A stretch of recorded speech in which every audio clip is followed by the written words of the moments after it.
Hello everyone, and welcome to the reading of Digimon Liberator DEBUG7-1 Part 1. Similar to the previous readings, I'm not a professional voice actor, and I'm just one person doing their best.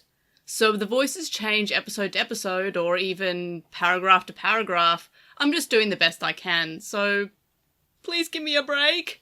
I recommend still heading to the official release on DigimonCard.com if this is your primary way of consuming the Liberator web novel. Partially so Bandai still gets the site visits, but also because each chapter, like Digimon Seekers, has art. Digimon Liberator also has actual visuals of any new card that's mentioned. While the mechanics are included in the reading, if you want to see the card itself, head over to the official novel release over on DigimonCard.com. And with all that out of the way, let's continue on to Digimon Liberator Debug, Chapter 7, Part 1. Debug. Chapter 7, Part 1.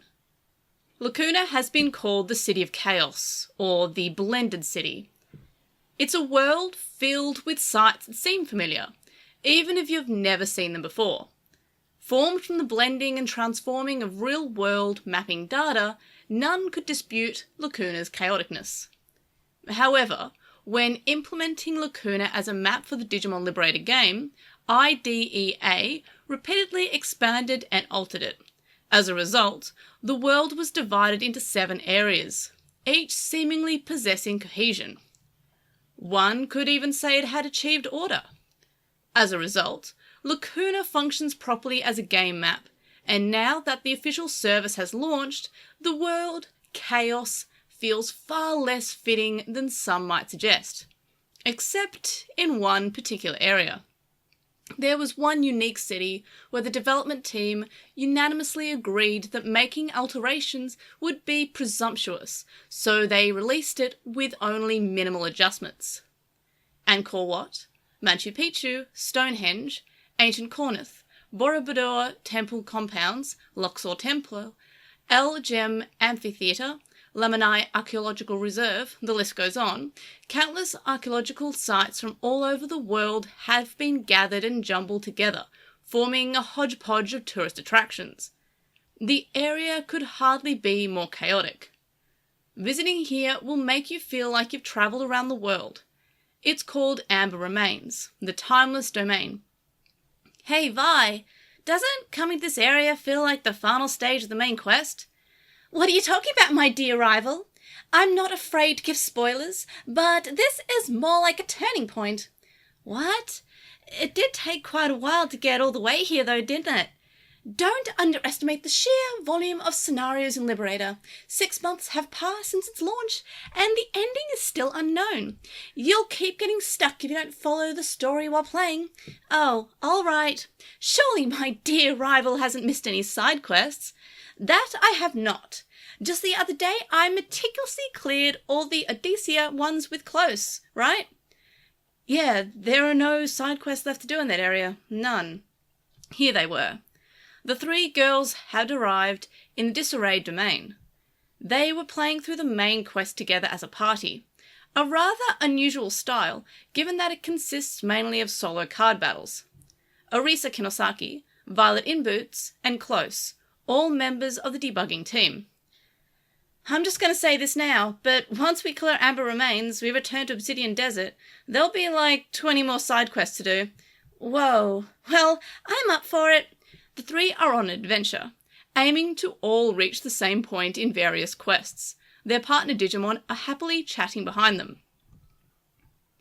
Digimon Liberator Side Story, Debug, Chapter 7, Part 1, Forever, Always, Together. Her name is Close, no surname. It is a name that defines her nature and was chosen by her older sibling, Unchained. It could easily be perceived as having a negative nuance, but only Unchained knows the true intention behind it. However, Close actually likes her name. For starters, it consists of one self-contained part, and that immediately sets her apart in human society. Additionally, some cultures favour a last name basis, but she's called just Close by everyone, simplifying things. Secondly, being called something so unorthodox immediately lets others know that she is fundamentally different from humans, which saves her time explaining. And, for those who learn of her nature, the choice of name makes sense. That's right, she isn't human. This is a well-known fact. Like Unchained, she's a humanoid digital life form born in response to players' data passing through Lacuna's structural data. Contrary to the ambiguity of Unchained's appearance, Close's female form may be a result of the player data having been subjected to a deeper learning process. Therefore, to those unaware of these circumstances, she may appear to be mysterious a player who's always around whenever they log in. That's why Close believes that when humans on the debugging team hear about her origins, their first reaction isn't shock, but rather a strong sense of understanding. "Hey, Close, can I touch your hair?" "Yeah, that's okay." Arisa gently stroked Close's hair like she's remembering something. Her gentle touch, as if handling high-quality silk, tickled a little bit. Watching on, Vi asks with a faint blush on her cheeks, "Can I touch too?" "Of course, that's fine." Her sentence unintentionally turned into a question because they both seemed so eager to touch her hair every chance they got. And it baffled her that they always sought permission. What cause could she have to object? It's not like they were taking something away from her. On the contrary, Close felt a pleasant warmth in her chest with their touch. In fact, she'd rather be touched as much and as often as possible. "It's unbelievable, really. You're just a mass of data that doesn't exist in the real world." "Right? I'm so jealous you have such pretty hair, especially since mine gets damaged so easily." "That's because you keep pulling all-nighters, my dear rival. Adequate sleep is essential for the proper development of both skin and hair. Super very bad."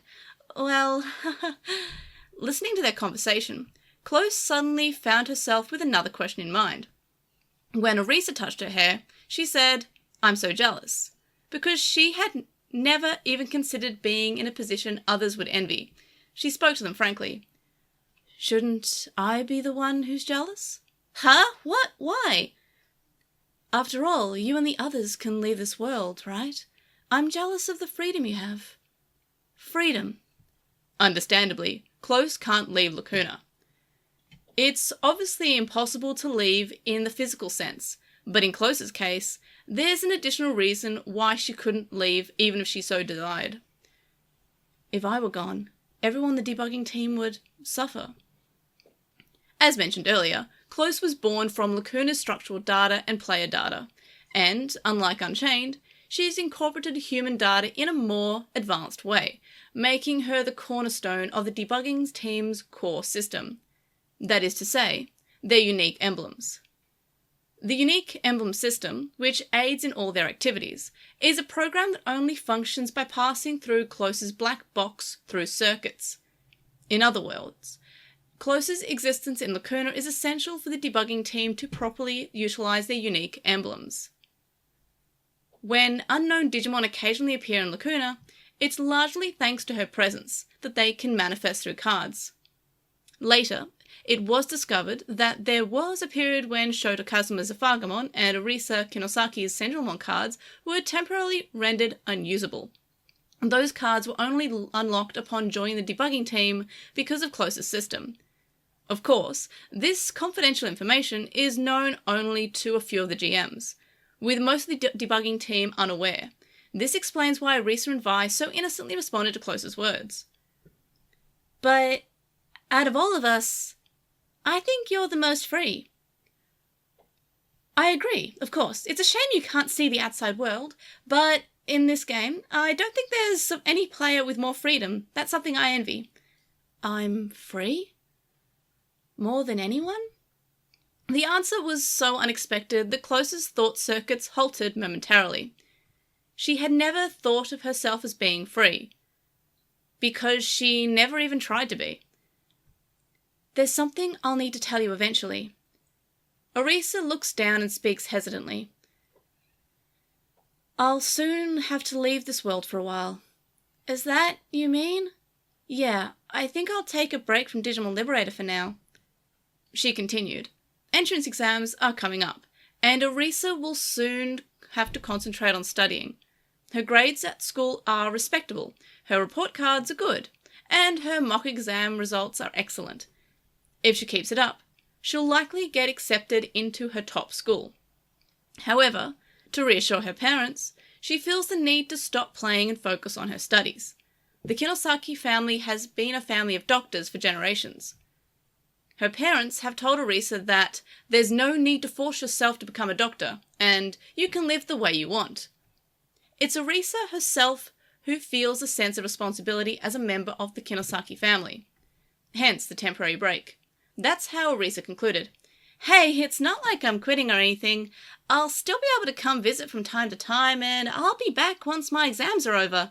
I still want to play with Shumon and Junkmon a bunch too. Both of you will be going away?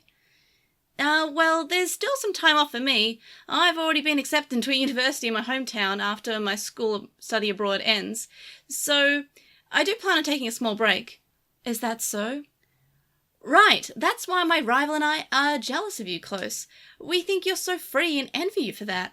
I'm sure there are circumstances we don't know about, but on a surface level, yeah. Oh, don't get me wrong, I'm not jealous. Violet's face clouds over as she says this. I'm free, but they're free too. But I don't feel free, and they don't feel free either. At this point, it finally dawned on Close that maybe everyone has their own definition of freedom. Unchained once said that the grass is always greener on the other side, and she feels like she finally understands what that means. I feel uneasy. And the emotions that come with that. I think it's good to be jealous of me being free, but you and Arisa both have different kinds of freedom. I think it's natural for us to be jealous of each other, but that is exactly why I cannot accept that one's freedom is hindered by the other's restrictions. I want to play with both of you. I don't want you two to go. I want us to stay together forever, as friends. Friends. Without stopping, Close let it all out. Hold on a second, Close. Was that the longest you've ever spoken at once? Focus on what's important, my dear rival. Although, it is true that I haven't heard Close talk quite this much before. Because I felt uneasy, is all. This is the first time I felt like this. Was this what it feels like to want to cry? She had never shed a tear before, but now she felt as if she might experience it for the first time. She felt down, lonely, and frustrated. It's okay, Close. It's not like we'll never see each other again. That's right. After all, Digimon Liberator is a super very good game that's being released worldwide. On top of that, there's even talk of a home TALE device coming soon. When that time comes, we'll have even more time together than ever before. It's not farewell, is it? Of course not. Don't worry about what I said earlier. We'll definitely be able to spend some time together. That's good. Good. She breathes a sigh of relief. It must have been evident on her face because Arisa gave an amused smile. Something about you reminds me of my older sister. Older sister? Like how Unchained is to me? Yeah, you're both incredibly free-spirited and travel the world without abandon. But you're both a bit similar in the way that you get worried about strange things. Well, your personalities are polar opposites. My sister is super talkative. Similar, huh? While on the subject of similarities, Close realized something. She knew someone who was quite unlike herself, but looked similar to Arisa, and she happened to be on the debugging team. Is that person perhaps?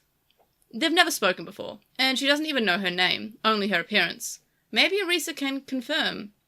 No, it's nothing. Nothing. Nothing. Until now, Arisa had never willingly talked about her sister. Considering this, the most human course of action was to not pry any further. Thinking about it this way, Close realizes that she's become more capable of thinking like a human. That made Close so happy that, once again, she unconsciously curled the corners of her mouth into a smile. Does Unchained know of this joy? Of being human? Even if you're not the same as someone else, even if you're not human, you can still be accepted by someone.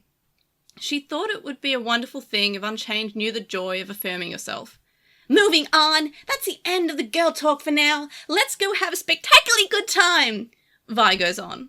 She declares that once you've progressed this far in a quest, there's no way you can quit without seeing the ending. As if making up their minds, Vi and Arisa took the lead and stepped ahead. Close also joins them. Each of the steps the two took, although shorter than hers, felt like giant strides to Close, and it made her feel deeply reassured. And so, she wished that she could walk freely, forever, always, together. To be continued. And that is it for Digimon Liberator Debug Chapter 7 Part 1. You can find all the links and etc.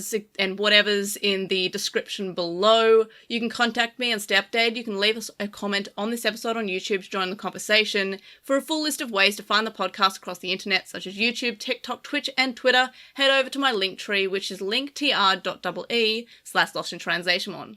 If you enjoy the podcast or videos or even my silly little posts online, you can show your support by signing up on Patreon and get some cool rewards and help me hit some milestones. Thank you to my current supporters on Patreon, Stephen Reeves, who's Huawei64 and Archive Her Own, Kaidawashi, Chisai, who can follow on Twitter at Chisai236, Neobu, who says you should follow Chisai on Twitter at Chisai236, Lismet, who is Lekmon on Tumblr, Nicholas, Magnus, Lucas, Jason105, Patrick, Jason, Shelby, Diddle Hazard, who's on Twitch at The Diddle Hazard, Tropiumon, Vmon Tamer, Kasai, Big Bad, Beetleborg, Bent Archer, and Cappy. You can also make a donation on PayPal, which we found linked in the description. It's paypal.me/Ergemon. You can also donate to me on my Ko-fi account, which is ko-fi.com/Airdra. And again, that is it for another reading of Digimon Liberator, and obviously I'll be back next time for Chapter 7 Part 2, then Chapter 8 Part 1, then Chapter 8 Part 2, and that'll be it for that chunk of the web novel. So in any case, like, comment, subscribe, etc., etc., and I will see you on the next one. Bye!